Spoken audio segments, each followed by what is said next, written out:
I think you all know by now that Marvel Legends is the #1 line that I collect, but it wasn't always that way. When I first started out, I actually started out collecting DC figures. In today's video, I want to talk about the 5 reasons that I seriously dislike DC Multiverse figures. Stick around.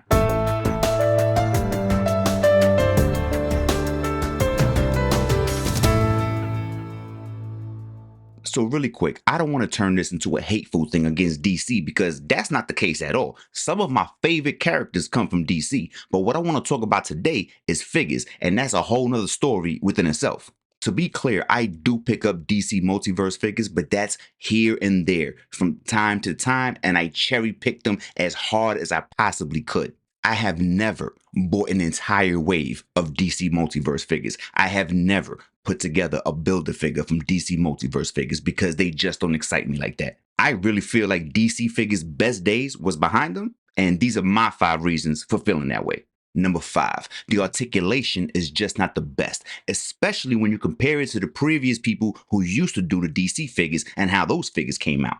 Even when you compare them to Marvel Legends, they may have the same articulation points, but you just can't get them into the same poses and have them looking as genuine and realistic as these other figures come out looking. I mean, that's in my opinion. I don't know if it's just me, but I always feel like it's a chore trying to get these guys to look realistic. Standing poses are cool, but anything other than that, and I feel like they start to look suspect. With Marvel Legends and with previous DC figures, even though every figure is not like as articulate as, let's say, Spider-Man, very few figures come off as unposable or give you problems with the posing. And when they do, it's usually the female characters because they have the smaller feet or they have those stiletto heels, or maybe it's one of those characters that has like a cape or something hindering them that makes them unposable or gives you a problem with the posing. That's not really a problem that I've had with all of my previous DC figures before Multiverse took over the line. And I feel like the issue with these Multiverse figures is that they're just way too bulky.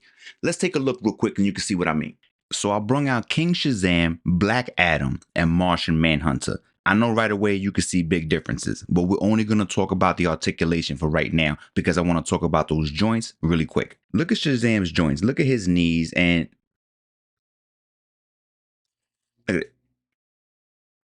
it sounds cheap.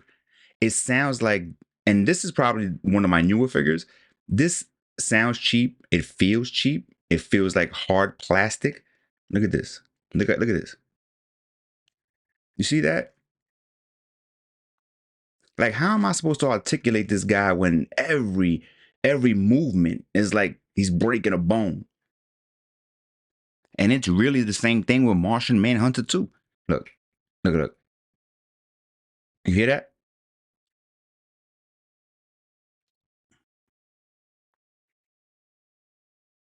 These figures have the spots where they're supposed to articulate and they're there, but it's just such a chore trying to do it. And when you really can't get them where you want it to be, it always feels like you're going to dislocate his kneecap. You know what I mean? And this is a newer figure. These are newer figures. My daughter just got me this Martian Manhunter like less than a year ago. Now, out of these 3 right here, Black Adam, I've had, I want to say, for like 7, 8 years. Let's take a look at how he's flowing. Effortless. Look at this. Effortless. 8-year-old figure. I think when I bought him, I was still smoking cigarettes. Not a problem. Look at this. You can articulate this guy. You could twist him around. He doesn't feel like you're forcing it. And that's a problem for me because I can't understand how a figure that's 8 years old is flowing better than a figure that I got last year. It just, the math ain't mathing. This is my DC Universe, Kyle Rayner, right? This guy is super old. Not a problem. It flows effortless. Like he wants to do whatever it is that I want to do.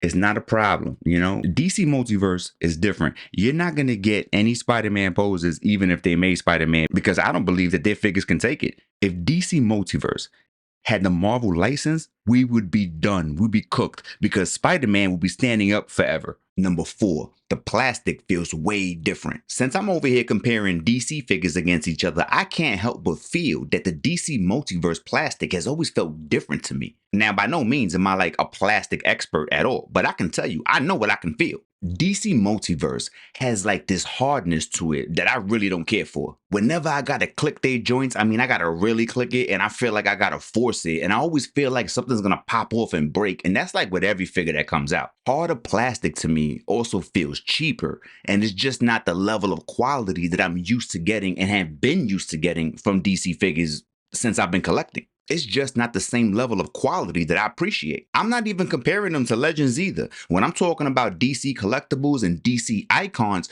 those figures feel way better made and constructed to me than DC Multiverse ever has. It's just not the same thing. And the funny thing is that those figures are older, so the technology was there. So like, what happened? That was not something new. I think that's something that Todd decided to step away from for whatever reason.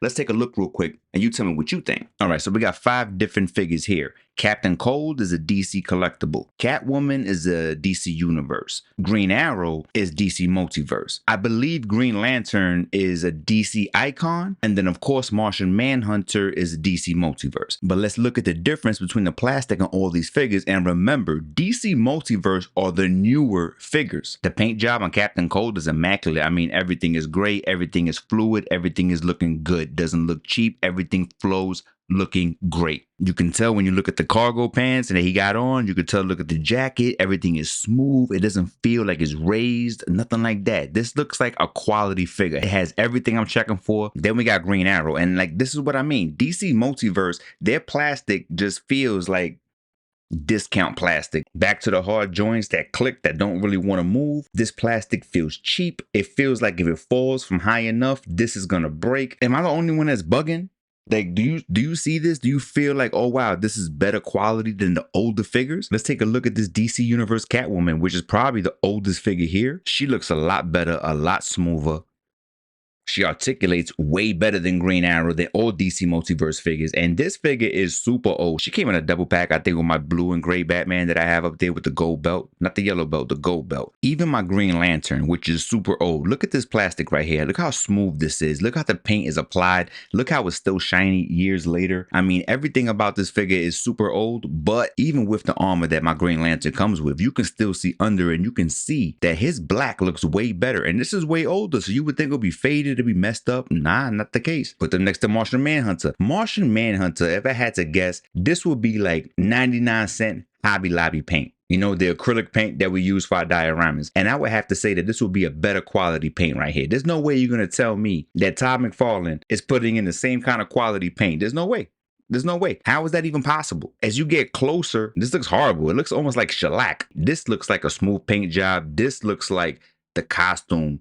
This looked like it was painted on a bad figure. I'm sorry. I mean, I love Martian Manhunter, but the paint job is atrocious. And I try to bring out the characters that have the most black so I can compare the black on black so you can see what's going on. I'll even bring back Black Adam. Look at the paint job on Black Adam. I mean, even his chest lightning is crazy. I mean, I love this Black Adam. Everything about this figure, I seriously love. There's no way that you can sit here with a straight face and tell me that DC Multiverse has a better paint app than all the other previous lines that came before him. Even if you're a DC fanboy, you got to look at this stuff and you got to be like, nah, it's true.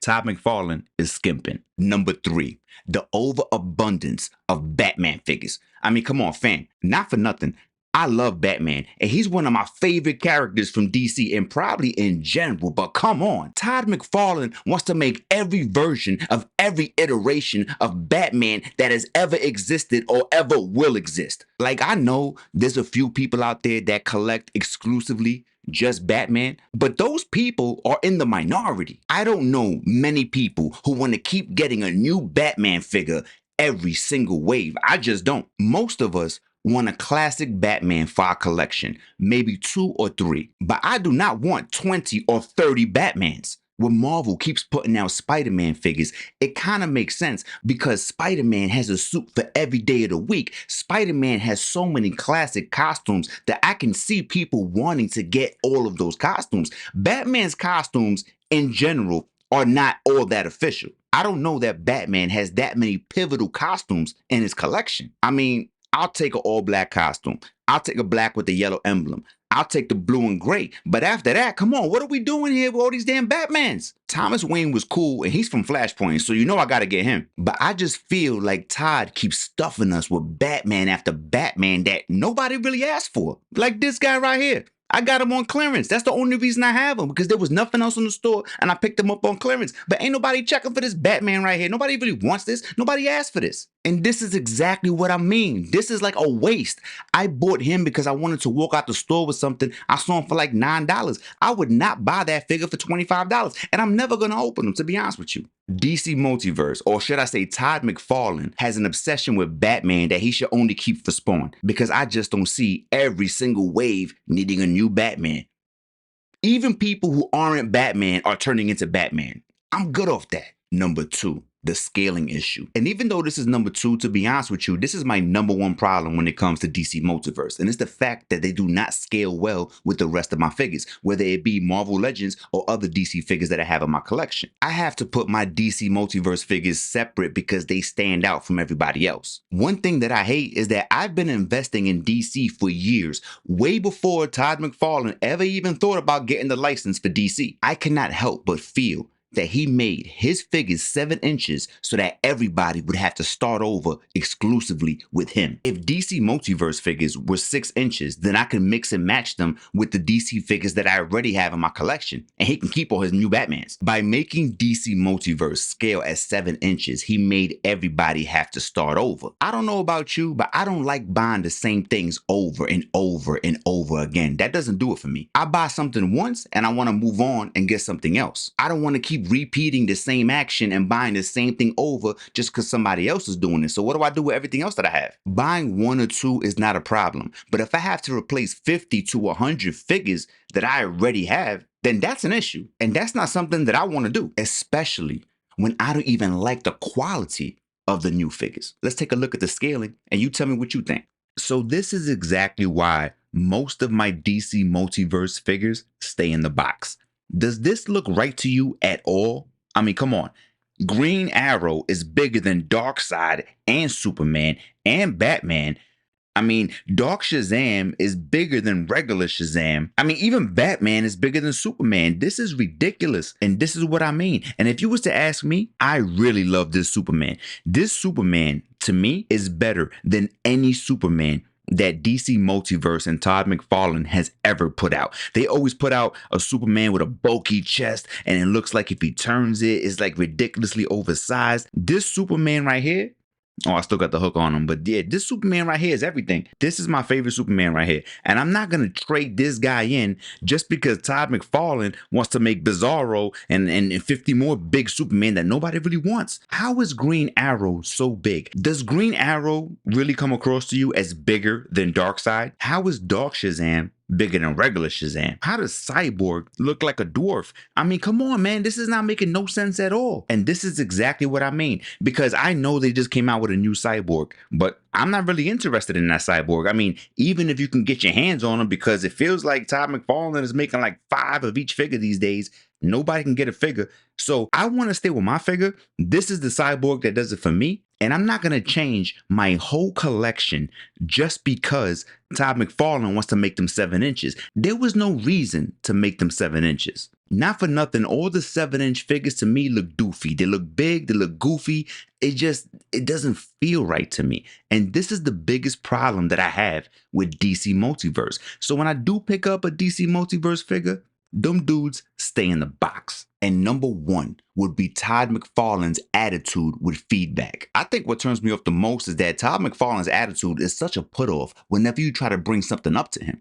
I've seen him catch attitudes with Pixel Dan. I've seen him catch attitudes with Shartimus. And it's just off-putting to know that the person you're spending your money on doesn't really care or value your feelings or your opinions. And I'm just the kind of dude that's like, oh, word? That's how you feel? Good to know. And then I keep my money and I move forward. I don't want this to turn into me hating on Todd McFarlane, because that's not the case. I love Spawn and everything he's done for the industry and the community as a whole, but you have to have thick skin and take people's feelings into consideration, especially when you try to sell them something. I have never seen those 3 guys from Hasbro catch feelings with anybody when we offer them opinions about whatever Marvel Legends we feel about at that time. They never come off salty with reviewers, with customers, and they seem to value our input as we give it. Even if they don't appreciate it at that time, it still feels like they take it in and they listen to us. Todd is more like, it's my way or the highway. And the thing is, when that's your train of thought, you have to be ready for people to say, okay, well then pull over right here, because this is my stop. And don't get surprised when you turn around and you start feeling like your whole car's getting empty. Because that's exactly what happened to the Marvel movies. Until next time. Peace.